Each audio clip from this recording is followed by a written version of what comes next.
السلام عليكم ورحمة الله وبركاته. مساكم الله بالخير والعافية والرضا. حياكم الله جميعا الأخوة المتابعين وفاعلين الخير وفاعلة الخير. وفقنا وإياكم لصالح الأعمال.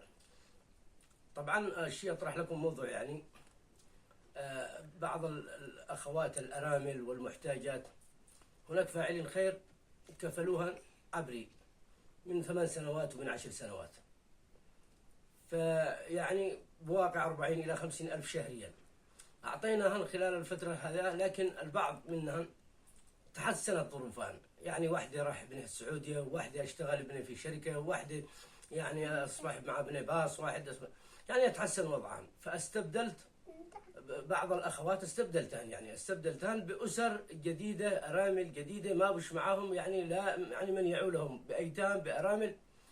قامت الدنيا ولم تقعد. يا أبو صخر لما وقفت، يا أبو صخر أنا ما وقفتش المرتبات، بل يعني أو الإعاشة الذي يعطوها الفاعلين الخير عبري، أنا استبدلت وبلغتها يا فلانة أنت تحسن وضعك، ابنك قد في الغربة يعني وضعه تمام، خلاص يعني مستكفية.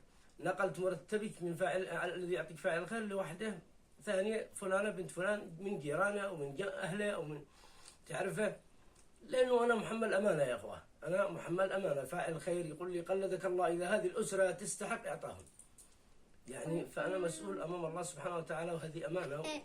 يعني حتى لو فاعل الخير مش داري، لكن هذه أمانة. أنا لما أقول له ابني بالسعودية وابن الثاني عنده باص يشتغل ولا تحسن وضعهم وقد معهم حائط قات، يعني قد هم يعيشوا في أسرة جنبهم مش لاقي ايش تأكل، فاستأذنت من فاعلين الخير وحذفت مجموعة من يعني الأخوات واستبدلت بدلها الثانيات. وجاءتني بعدين اتصالات ووساطات ومشايخ، مش مسألة وساطات يا إخواني، ولا مسألة يا أبو صخر الدم يا أبو صخر الدم، يعني مسألة إنه إحنا أعلنا هذه الأسرة اليتيمة أو الأرملة أو الأيتام أو يعني أعلناهم فترة من الزمن 8 6 10 سنوات، تحسن وضعهم، خلاص ما يعني مش راتب حكومي، هذا فاعل خير محمل لي أمانة، لا أعطي للأسرة مستحقة. كيف أستمر أعطي الأسرة هذه وقد معي حائط قات، واحد بالسعودية وواحد يشتغل هنا يعني، ولا في مع دكان ولا مع بقالة، يعني تحسن وضعهم، أعطيناه لأسرة ثانية.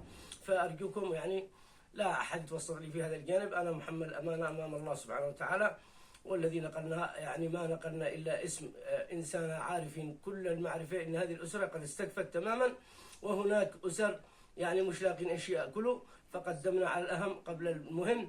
وصلى الله على سيدنا محمد، والمعذرة منكم، ولا أحتاج من يتوسط في هذا الجانب أبدا. جزاكم الله خير، وصلى الله على سيدنا محمد وعلى آله وصحبه وسلم.